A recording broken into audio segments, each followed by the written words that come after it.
La réponse des futurologues convaincus, c'est qu'un jour, la médecine va trouver la solution à tous les problèmes.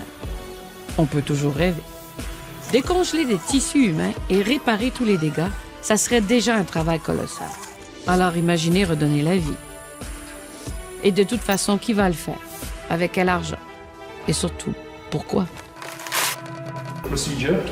Aujourd'hui, il est possible de faire conserver son corps entier dans l'azote liquide, ou simplement son cerveau. Mais on ne peut le faire qu'après la mort. Et à ce jour, aucun être humain n'est jamais revenu à la vie avec ce procédé. La pratique reste marginale, et il y a même des pays qui l'interdisent. À ce jour, environ 350 personnes ont opté pour la cryogénisation. Et contrairement à la légende, Walt Disney n'est pas de ceux-là. Il a été incinéré. Aujourd'hui, ces enfants viennent assister à une expérience particulière dans cet institut privé des sciences de la vie. Un poisson rouge et de l'azote liquide.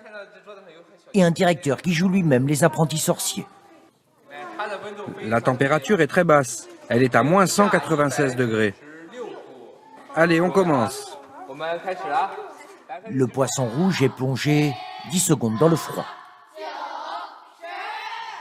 Regardez, il est complètement congelé. Et là, on va le ressusciter.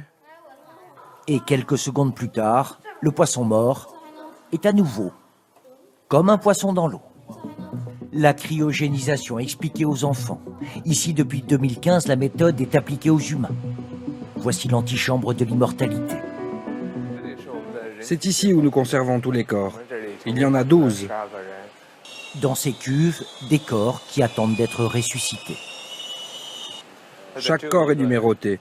La température est toujours à moins 196 degrés. On ajoute de l'azote dans les cuves tous les 10 à 15 jours. Tous étaient volontaires. Notre première bénévole est conservée dans ce réservoir numéro 1.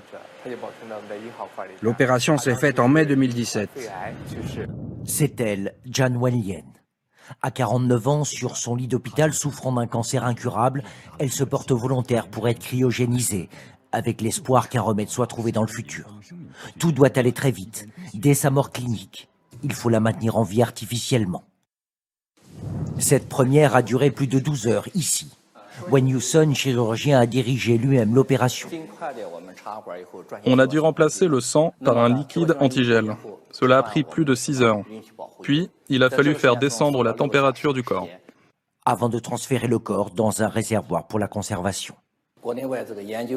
La recherche sur la réparation des cellules avance rapidement en Chine et à l'étranger. Mais je pense qu'il faut encore attendre 20 à 30 ans. Les fondateurs de cet institut sont confiants, mais à la différence des poissons rouges, on ne sait pas encore redonner totalement vie à un corps humain. Si on ressuscite les gens sans avoir trouvé de remède à leur maladie, c'est inutile.